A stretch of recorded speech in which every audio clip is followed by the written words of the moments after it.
గురుగారు, పెళ్లిళ్ళు ఆలస్యంగా జరగడానికి కారణాలు ఏమిటంటారు? మంచి విషయమే. ఇది అందరికీ ఉపయోగమైనటువంటి విషయం. ప్రతి ఒక్కరు కూడా మన ఇష్టం వచ్చినట్టు మనము మనకు అనుకూలం వచ్చినట్టు మనం మార్చుకుంటున్నాం. హ్మ్.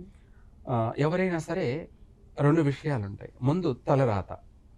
పుట్టినటువంటి సమయాన్ని బట్టి హ్మ్. వాళ్ళ యొక్క జాతక తత్వ ప్రకారం ఏంటంటే హ్మ్, కుజదోషం అనేది ప్రధానమైనటువంటి అంశం. అది అందరికీ తెలిసిన విషయమే. హ్మ్. అయితే ఈ కుజదోషంలో కూడా మంచి చెడులు 2 ఉంటాయి. మనము ఆ కుజదోషము దేనికి సంబంధించినటువంటి సంకేతము అంటే దాని ప్రభావము మనకు వివాహం పైనేనా, లేదంటే ఆర్థికపరమైనటువంటి విషయమా, లేదా సంతానపరమైనటువంటి విషయమా, లేదా వివాహానికి సంబంధించిన విషయమా, హ్మ్. ఆరోగ్యానికి సంబంధించిన విషయమా, ఇవన్నీ కూడా ఉంటాయన్నమాట. మనకు వాటిలో స్థాయి ఉంటాయి. ఆ స్థాయి అని మీకు చెప్పడానికన్నా మీకు ఒక ప్రత్యక్షంగా కుజుడు అంటే తెలీదు మీకు. హ్మ్. దాని గురించి ఏమిటి అవగాహన ఉండదు. మీకు అర్థమయ్యేలా చెప్తాను. మీకు కూడా సాధారణంగా చూసే వాళ్ళకి కావచ్చు, మీకు కూడా సాధారణంగా అర్థమయ్యేలాగా చెప్తాను. సూర్యుడు ఎవరు? సూర్యుడు. అది అందరూ చూస్తూ ఉంటారు.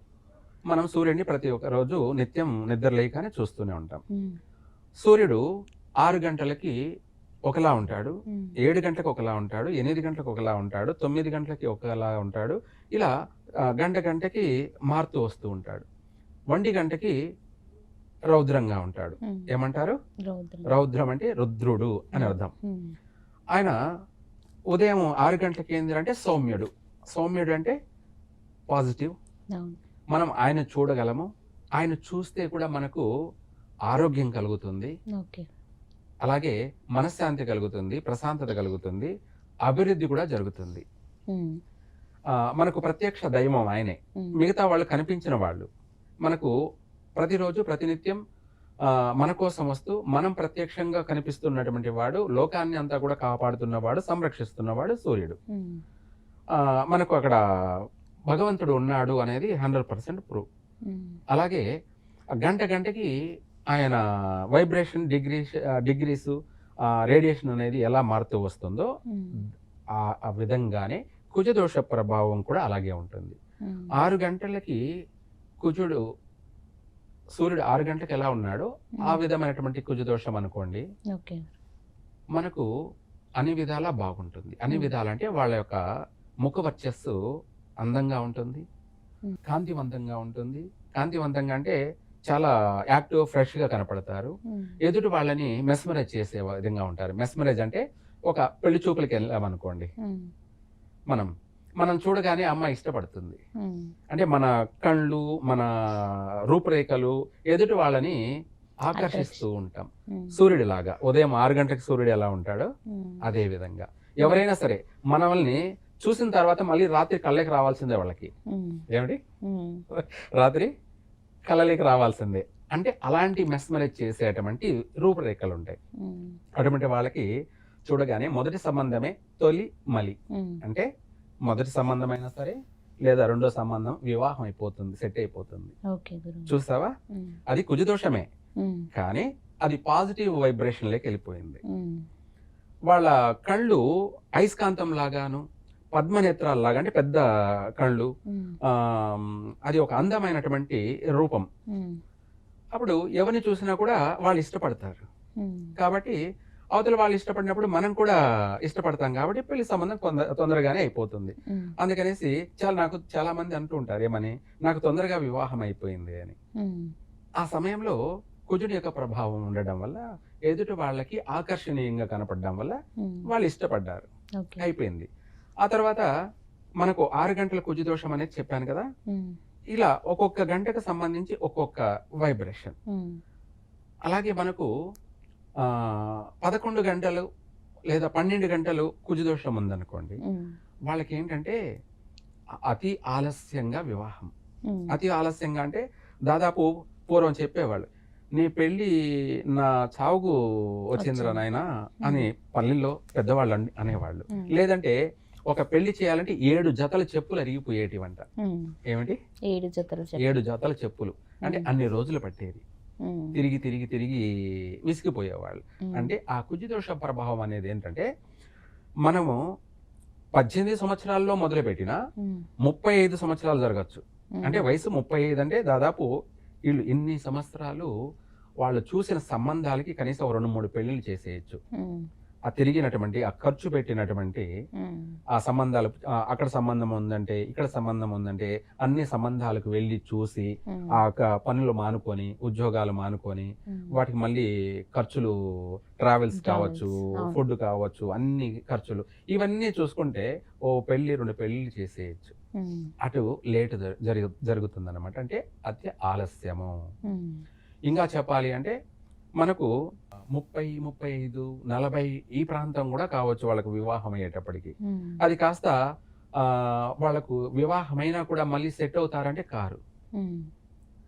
వివాహం ఆలస్యమైందని మనం బాధపడుతుంటే వివాహం అయిన తర్వాతనే ఉంటుంది ఇంకా అసలు సినిమా సమస్య, పెద్ద సమస్య అది. ఇంకా కూడా మనం ఆలస్యం అవుతున్నప్పుడు మనం జాగ్రత్తగా దానికి తగిన చూసుకొని దానికి ఏం చేయాలో దానికి కరెక్ట్గా పరిహారం చేస్తే వివాహము మంచి సంబంధం కుదురుతుంది, వివాహం అవుతుంది.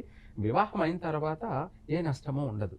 ఏ నష్టం అంటే ఇప్పుడు చూస్తున్నాం కదా, చాలా మంది వివాహం చేసుకుంటారు, తర్వాత విడిపోతుంటారు, ఇటువంటి సమస్యలు ఉంటాయి. అందుకనేసి దాని ముందే మనం కరెక్ట్గా పరిహారం చేస్తే ఏ జాతకుడికి సంబంధించి ఎటువంటి లోపం ఉందో దానికి సంబంధించి పరిహారం చేసుకొని పెళ్లి చూపులకు వెళ్తే ఆ చేసిన పూజా ఫలం వల్ల మంచి సంబంధము కుదురుతుంది, తొందరగా వివాహం అయిపోతుంది. ఆ తర్వాత కూడా ఏ నష్టము ఉండదు. ఒకవేళ ఉన్న చిన్న చిన్న సమస్యలు ఎవరికైనా కూడా పెద్ద సమస్యలు రావు, నష్టాలు ఉండవు, విడిపోయే అంత సమస్యలు రావు. పొద్దున కొట్టుకున్న సాయంత్రం మళ్ళీ ఇద్దరు ఒకటైపోతూ ఉంటారు. పొద్దున కొట్లాడుకుంటారు, మళ్ళీ సాయంత్రం అయితే ఇద్దరు ఒకటైపోతారు. అది జీవితము, బంధము. అలా ఉండాలి. అలాంటి సమస్య అనేది మనకు ఆలస్యం వివాహం అనేదే కాదు. అదే మనకు సూర్యుడు 1-2 మధ్యలో ఎలా ఉన్నాడు అంటే రౌద్రం అంటారు. ఆ సమయంలో ఉన్నటువంటి ఆ సూర్యుని మనం చూడలేం. చూసామనుకోండి కళ్ళు పోతాయి, ఆ శరీరం అంతా కమిలిపోతుంది, మనకు నీరసం వస్తుంది, అనేక అనారోగ్య సమస్యలు మొదలవుతాయి ఆ సూర్యరశ్మి వల్ల. అంటే అటువంటి కుజ దోషం ఏమంటారు అంటే దాన్ని ఏకంగా మాంగళ్య దోషమే అంటారు. ఏమంటారు? మాంగళ్య దోషం. ఆ మాంగళ్య దోషం ఏమిటి అంటే ఇప్పుడు అసలైన సమస్య ఇదే. అటువంటి వాళ్ళకి వాళ్ళు చేసినటువంటి పూజా ఫలాల వల్ల ఒకవేళ తొందరగా అయినా లేదంటే ఆలస్యంగానైనా వివాహం అయిన తర్వాత ఏ రోజైనా కానీ మళ్ళీ విడిపోవాల్సిందే వీళ్ళు. ఏ రోజైనా పెళ్లి మనం నిశ్చయ తాంబూలాలు ఎంగేజ్మెంట్ చేసుకున్నాం, ఈరోజు ఒక నెల కిందట పెళ్లి పెట్టుకున్నాం, లేదా 2 నెలల్లో పెళ్లి పెట్టుకున్నాం. ఈ మధ్యలో మళ్ళీ పెళ్లి కాకుండానే ఆగిపోయే అవకాశము ఉంది. లేదు ఒకవేళ పెళ్లి అయింది, పెళ్లి అయిన తర్వాత మ్యారేజ్ వివాహం అయిన తర్వాత మళ్ళీ నెలకు కానీ 6 నెలలకో సంవత్సరానికో లేదంటే 5 ఏళ్లకో లేదా 10 ఏళ్లకో 20 ఏళ్ళు అయినా సరే వాళ్ళు మళ్ళీ విడిపోవాల్సిందే. 20 ఏళ్ళు జరిగినా కూడా సంసారం విడిపోవాల్సిందే. అంటే పిల్లల ఇద్దరికి పిల్లలు ఉంటారు, మళ్ళీ పెళ్లి వయసు వచ్చేదాకా వచ్చిపోయి పిల్లలు ఉంటారు, కానీ అప్పుడు కూడా విడిపోతుంటారు. ఈ మాంగళ్య దోషం అనేది ఏం చేస్తుందంటే ఏ రోజుకైనా నష్టమే కలగచేస్తుంది. అందుకనేసి దానికి సంబంధించి మనం దానికి తగినటువంటి పరిహారం చేసుకోవాలి. ఇంకా చెప్పాలంటే కూడా విడిపోవడం చెప్పాలంటే ఒక విధంగా నన్ను అడిగితే అదృష్టమైన కూడా చెప్పాలి. ఎందుకంటే ఆ మాంగళ్య దోషం వల్ల ఒకరికి ప్రాణ నష్టాలు ఉంటాయి విడిపోని పక్షాన. ఏమిటి ప్రాణ నష్టాలంటే భర్తే భార్యను చంపేయడం కానీ లేదా భార్య కానీ భర్తను చంపడం కానీ జరుగుతున్నాయి కదా. ఎంత మనం న్యూస్ లో చూస్తున్నాం కదా, ఎన్ని న్యూస్ లో చూడడం లేదు, ఎన్ని న్యూస్ లో చూస్తున్నాం. భర్తని ఇలా చంపాడని భార్య చెప్తే భార్య తరపున, లేదంటే భార్య భర్తను చంపిందంటే ఎన్ని చూస్తున్నాం, ఎంత వింతలు చూస్తున్నాం. ఇవన్నీ ఎందుకు జరుగుతున్నాయి? ఎంతో ఇష్టపడి వాళ్ళు ఇష్టపడి ఒకరినొకరు పెళ్లి చేసుకున్న వాళ్ళు చంపుకునే వరకు వెళ్ళారంటే ఏమిటి కారణం? అదే మాంగళ్య దోషము. ఆ మాంగళ్య దోషం వల్ల నష్టాలే జరిగిపోతుంటాయి, ప్రాణ నష్టాలే జరిగిపోతుంటాయి. అవి అనేక రకాలుగా జరుగుతూ ఉంటాయి. అందుకనేసి మనం అంత సమస్య తీసుకొచ్చుకోకూడదు. ఏమిటి అంత సమస్య వచ్చే వరకు మనము చూసుకోకూడదు. అంతకంటే మించిన మూర్ఖులు ఎవరు లేరనుకోవాలి. దాని ముందుగానే జాగ్రత్త పడి ప్రతిదీ కూడా మనం తెలివిగా జాగ్రత్తగా మనము మన జీవితము, మన సంసారము ఉమ్, సుఖంగా, సౌఖ్యంగా, సంతోషంగా జీవితాన్ని ఉమ్, అనుభవించడానికి, కొనసాగించడానికి, అలాగే బాగుండడం కోసం అన్ని విధాల, సర్వ విధాల బాగుండడం కోసం దానికి తగినటువంటి పరిష్కారం అనేది ముందే చేసుకొని ఆ తర్వాత వివాహ ప్రయత్నం చేసుకుంటే ఆ చేసిన పూజా ఫలం వల్ల ఆ మాంగళ్య దోషం అనేది వైదొలిగిపోతుంది. ఉమ్. ఆ మాంగళ్య దోషానికి బదులుగా మాంగళ్య బలం ఏర్పడుతుంది. ఏమిటి మాంగళ్య బలం. మాంగళ్య బలం అంటే ఏమిటి? పిల్లలు. మాంగళ్య బలం అంటే 10,000 సమస్యలు వచ్చినా వాళ్ళిద్దరూ ఉమ్, ఎంత పెద్ద ప్రళయాలు వచ్చినా కూడా వాళ్ళిద్దరి మధ్య అనుబంధం పెరుగుతూ వస్తుంటుందే కానీ విడిపోవడానికి ప్రసక్తే ఉండదు. 100 మంది కలిపి విడగొడదామన్నా వాళ్ళు విడిపోరు. ఉమ్, వాళ్ళిద్దరూ కలిపి ఈ 100 మంది పని పడతారు. ఉమ్. ఏమిటి? అర్థమైంది కదా? అర్థమైంది. ఎన్ని సమస్యలు వచ్చినా కానీ వాళ్ళు వాటన్నిటినీ కూడా ఎదురు- జయించుకుంటూ పోతూనే ఉంటారు. దాన్ని అన్యోన్య దాంపత్యం. దాంపత్య జీవితము, దాన్నే మాంగళ్య బలం. ఓకే. ఆ మాంగళ్య బలం అనేదే వాళ్ళ జీవిత కాలం కూడా వాళ్ళు చనిపోతూ కూడా ఒకే రోజు చనిపోయే అంత బంధం. ఇద్దరు కూడా. ఉమ్, మీకు ఇవి వింతలు, ఇవి విచిత్రాలు చాలా జరిగాయి. భర్త చనిపోయాడంటే భార్య కూడా చనిపోయిన రోజులు ఉన్నాయి ఈ రోజుల్లో కూడా. ఉమ్, అంటే తనేమి కావాలని ఆత్మహత్య కాదు, దాన్ని ఆ షాక్ అనేది మాట, ఆ మాట వినగానే తను తట్టుకోలేక చనిపోయిన వాళ్ళు ఉన్నారు ఇద్దరు ఒకే సమయంలో ఓకే.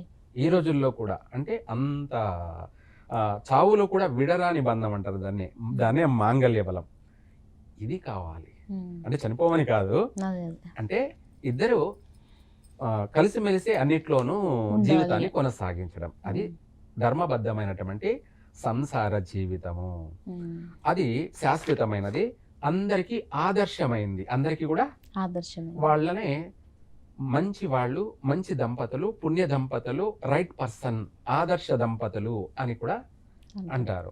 ఇవన్నీ మనము అనుభవించడానికి, ఇవన్నిటిని కూడా మనము 10 మంది దగ్గర గౌరవాన్ని పొందడం కోసం ఉమ్, మనం చేయాల్సింది ముందు మన యొక్క లోపాన్ని బట్టి మనం దానికి తగిన పరిహారం చేసుకుంటే చక్కగా వివాహం అవుతుంది, జీవితం అంతా సుఖంగా సాగుతుంది.